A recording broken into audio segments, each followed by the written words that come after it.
that in fact, to your point, that, I think a couple of you talked about being the second and third generation businesses. One of the questions is about how do people think of funding family businesses, and I can tell you, the bar to investing in a family business is much, much higher, because you always have to deal with the interpersonal issues that arise, right?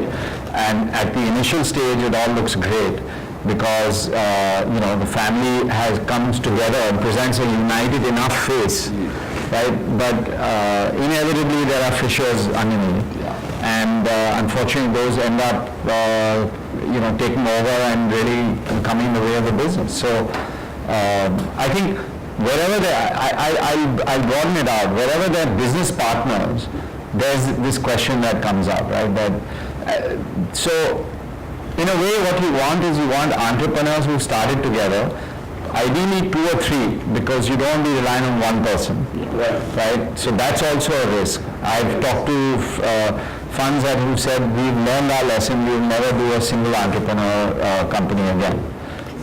And people will want to see that there is a structure in place, that there is a family. So if you're going down that road, one of the things I would do is first decide within the family, who's going to run the business? What's our internal governance? What's our code of conduct?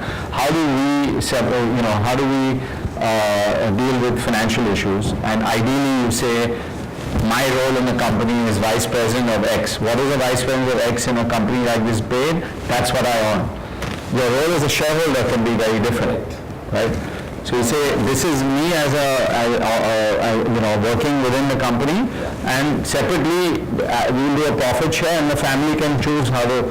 So the more you have that stuff laid down, codified, the more comfortable people are going to be. One of the biggest red flags is when you walk in and say, who's responsible? We all are. We're all buddies. We all brothers. It doesn't work.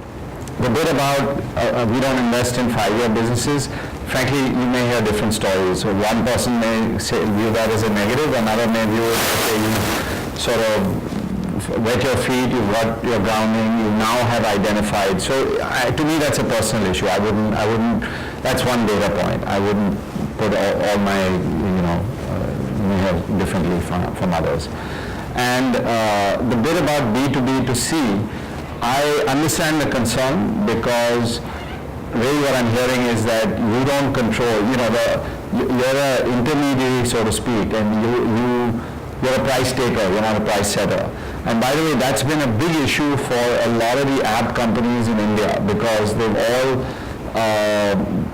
it's the telecom companies that really grab most of the value there.